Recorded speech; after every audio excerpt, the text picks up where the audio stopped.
आज की इस एक्सप्लेनर में सभी का बहुत बहुत स्वागत है। देखिए, इंटरनेट पर जब हम कुछ भी ब्राउज करते हैं ना, तो स्पीड ही सब कुछ होती है, राइट। अगर पेज लोड होने में जरा भी टाइम लगा तो हम तुरंत टैब क्लोज कर देते हैं।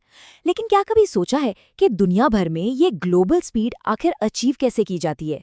खैर, आज की इस तकनीकी चर्चा में हम इसी मैजिक को डीकोड करेंगे और समझेंगे आधुनिक सिस्टम डिजाइन के एक बहुत ही क्रिटिकल हिस्से को, जिसे कंटेंट डिलीवरी नेटवर्क या सीडीएन कहते हैं। तो चलिए, बिना किसी देरी के शुरू करते हैं।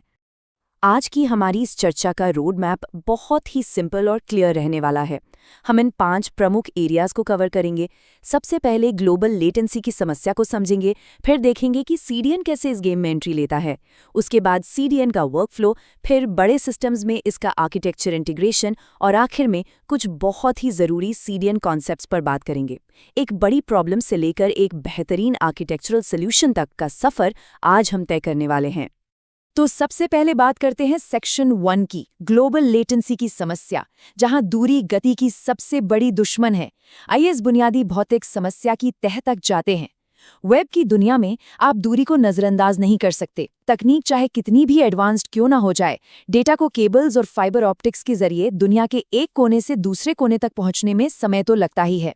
इसे थोड़ा और विजुअलाइज करते हैं। इमेजिन कीजिए कि किसी वेबसाइट का जो मेन सर्वर है, जिसे हम ओरिजिन सर्वर कहते हैं, वो अमेरिका में कहीं बैठा है। अब अगर भारत या यूरोप से कोई उस साइट को एक्सेस करने की कोशिश करता है, तो उस डेटा को लिटरली हजारों मील का सफ़र तय करना पड़ता है। ये जो फिजिकल डिस्टेंस है ना, ये डेटा के सफ़र को लंबा कर देती है, और यही वजह है कि कभी-कभी साइट्स बहुत स्लो फील होती हैं। और यहाँ लेटेंसी का ये डिफरेंस बिल्कुल साफ नजर आ जाता है। जरा सोचिए, अगर डेटा लोकल सर्वर से आ रहा है तो बस 40 मिलीसेकंड लगते हैं, लेकिन वही डेटा अगर अमेरिका के ओरिजिन सर्वर से आ रहा है तो सीधा 120 मिलीसेकंड। ये देरी सुनने में शायद कम लगे, लेकिन एक स्मूथ यूजर एक्सपीरियंस को पूरी तरह से खराब करने के लिए काफी है। तो फिर इसका सल्यूशन क्या है? यहीं पर आता है हमारा सेक्शन 2, सीडीएन की एंट्री, जो एक लोकल वेयरहाउस की तरह काम करता है। जिस तरह बड़ी ई-कॉमर्स कंपनियां डिलीवरी फास्ट करने के लिए हर शहर में अपने वेयरहाउस बना लेती हैं, ठीक वैसा ही कॉन्सेप्ट अब इंटरनेट की दुनिया में भी अप्लाई होता है। और इसे ही हम कंटेंट डिलीवरी नेटवर्क यानी सीडीएन कहते हैं। सिंपल शब्दों में कहें तो ये दुनिया भर में फैले हुए सर्वर्स का एक बहुत बड़ा जाल है। इसका मेन काम है आपके स्टैटिक एसेट्स जैसे इमेजेस, वीडियोस और कोड फाइल्स को स्टोर करना। इससे होता यह है कि मेन सर्वर पर लोड एकदम कम हो जाता है और डेटा यूजर्स को उनके सबसे पास वाले सर्वर से ही सर्व कर दिया जाता है। चलिए, अब सेक्शन 3 पर चलते हैं, सीडीएन वर्कफ्लो यानी एक image.png का सफर। अब हम थोड़ी इंजीनियरिंग वाली साइड में जाएंगे और देखेंगे कि ये पूरा सिस्टम पर्दे के पीछे काम कैसे करता है। इसे समझने के लिए हम एक सिंगल इमेज फाइल के सफर को ट्रैक करेंगे। इससे हमें पूरा आइडिया लग जाएगा कि ब्राउज़र और सर्वर के बीच आखिर बात कैसे होती है। यहाँ जो चीज़ सच में दिलचस्प है वो ये है कि जब यूज़र ए पहली बार किसी इमेज के लिए रिक्वेस्ट करता है, तो वो रिक्वेस्ट सीधे अमेरिका बैठे ओरिजिन सर्वर के पास नहीं जाती। वो रिक्वेस्ट सबसे पहले जाती है बिल्कुल पड़ोस में बैठे सीडीएन सर्वर के पास। ये फर्स्ट इंटरैक्शन ही इस पूरी प्रोसेस का गेम चेंजर है। अब क्योंकि यूजर ए पहला इंसान है जिसने ये रिक्वेस्ट की है, तो सीडीएन के पास वो फाइल पहले से नहीं होती। इसे हम कैश मिस कहते हैं। तो अब सीडीएन क्या करेगा? वो जाएगा पीछे ओरिजिन सर्वर के पास, फाइल लेकर आएगा और उसे अपने पास सेव कर लेगा। और हाँ, यहाँ एक बहुत ज़रूरी चीज़ सेट होती है, टीटीएल यानी टाइम टू लिव। ये बताता है कि वो फाइल सीडीएन के पास कितने समय तक सेव रहने वाली है। अब कहानी में थोड़ा आगे बढ़ते हैं। मान लीजिए कुछ ही मिनटों बाद एक दूसरा यूजर आता है, यूजर बी, और वो बिल्कुल उसी इमेज के लिए रिक्वेस्ट करता है। अब आप देखेंगे कि सिचुएशन पूरी तरह से बदल चुकी है। इस बार सीडीएन को पीछे ओरिजिन सर्वर तक जाने की कोई ज़रूरत नहीं है, क्योंकि इमेज पहले से सेव्ड है, तो ये सीधे कैश हिट हो जाता है। जब तक उस फाइल का टीटीएल एक्सपायर नहीं होता, तब तक वो इमेज सीधे उसी लोकल सीडीएन से यूजर बी को दे दी जाती है, और वो भी पलक झपकते ही। यही वो मैजिक है जिससे वेबसाइट्स इतनी फास्ट लोड होती हैं। चलिए, अब थोड़ा जूम आउट करते हैं। Section 4, system architecture integration, global level पर स्केलिंग।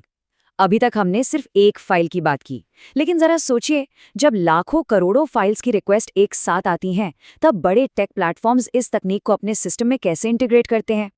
बस इन जाइंट्स को देखिए, नेटफ्लिक्स पर ग्लोबली वीडियो स्ट्रीम हो रहे हैं, Amazon पर करोड़ों प्रोडक्ट इमेजेस हैं, इंस्टाग्राम पर स्टोरीज चल रही हैं, और यूट्यूब का तो कहना ही क्या। ये सारे प्लेटफॉर्म्स इतना भयंकर ट्रैफिक सिर्फ इसीलिए हैंडल कर पाते हैं क्योंकि इनके पीछे एक बेहद सॉलिड सीडीएन आर्किटेक्चर खड़ा है। सच कहूं तो अगर सीडीएन न हो तो इनका इंफ्रास्ट्रक्चर कुछ ही मिनटों में कोलैप्स कर जाएगा। इस मॉडर्न सिस्टम डिज़ाइन को देखकर चीज़ें और भी क्लियर हो जाती हैं। यहाँ आप देख सकते हैं कि रिक्वेस्ट्स कैसे डिवाइड होती हैं। जो भी स्टैटिक एसेट्स हैं, इमेजेस, वीडियोस, वो सीधे सीडीएन की तरफ कट लिए, और जो डायनामिक रिक्वेस्ट्स हैं, जिन्हें प्रोसेसिंग की ज़रूरत है, सिर्फ वही लोड बैलेंसर से होते हुए एक्चुअल वेब सर्वर और डेटाबेस तक पहुंचती हैं। तो मेन टेकअवे क्या है, वो ये है कि स्टैटिक एसेट्स का पूरा हेडेक सीडीएन ने ले लिया। इसकी वजह से हमारे जो मेन वेब सर्वर्स और डेटाबेस है वो एकदम चिल रहते हैं, उन पर फालतू का लोड नहीं पड़ता। नतीजा, आपका पूरा सिस्टम सुपर फास्ट, रिलायबल और बेहद एफिशिएंट बन जाता है। फाइनली हम आ गए हैं अपने आखिरी सेक्शन पर, मुख्य सीडीएन विचार और इसके इम्प्लीमेंटेशन ट्रेड ऑफ्स। देखिए, टेक की दुनिया में कुछ भी परफेक्ट नहीं होता। सीडीएन को सेटअप करते समय भी इंजीनियर्स को बहुत सारे डिसीजन लेने पड़ते हैं। वेंडर की कॉस्टिंग से लेकर फॉल बैक स्ट्रैटेजीज तक काफ़ी कुछ सोचना पड़ता है। और इसमें सबसे ट्रिकी पार्ट होता है उस टीटीएल यानी टाइम टू लिव का परफेक्ट बैलेंस खोजना। अगर आपने टीटीएल बहुत लंबा रख दिया तो प्रॉब्लम यह है कि लोगों को पुरानी अपडेटेड चीजें ही दिखती रहेंगी, लेकिन अगर इसे बहुत छोटा रखा तो फाइलें बार बार एक्सपायर होंगी और सीडीएन को बार बार ओरिजिन सर्वर के पास भागना पड़ेगा, मतलब परफॉर्मेंस फिर से डाउन। अब मान लीजिए कंपनी का लोगो रातों रात बदल गया, लेकिन पुरानी फाइल का टीटीएल अभी भी बचा हुआ है। ऐसे में हम क्या करेंगे? यहाँ यूज होती है कैश इनवैलिडेशन स्ट्रैटेजी।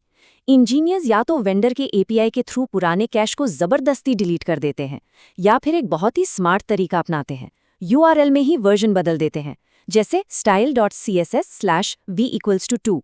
इससे सिस्टम उसे एकदम नई फाइल समझता है और तुरंत नया कंटेंट फेच कर लेता है। तो अगर हम आज के इस पूरे एक्सप्लेनर को समराइज करें तो सीडीएन बेसिकली क्या कर रहा है, वो स्टैटिक एसेट्स को ग्लोबली यूजर्स के पास स्टोर कर रहा है। इससे लेटेंसी लगभग खत्म हो जाती है, ओरिजिन सर्वर भारी ट्रैफिक से बच जाता है और साइट की लोड स्पीड नेक्स्ट लेवल पर पहुंच जाती है। बस एज एन इंजीनियर आपको टीटीएल और कैश इनवैलिडेशन का खास ख्याल रखना होता है। आज की इस चर्चा को खत्म करने से पहले मैं आपके लिए एक सवाल छोड़कर जाना चाहता हूं। जरा सोचिए, जब हम ग्लोबली डेटा को इस तरह डिसेंट्रलाइज करते हैं तो क्या हम सिर्फ किसी वेबसाइट की स्पीड बढ़ा रहे हैं, या फिर हम पूरी दुनिया के लिए इन्फॉर्मेशन को एक्सेस करने का पूरा स्ट्रक्चर ही बदल रहे हैं? इस बारे में जरूर सोचिएगा। आज के इस एक्सप्लेनर में हमारे साथ जुड़ने के लिए बहुत बहुत धन्यवाद।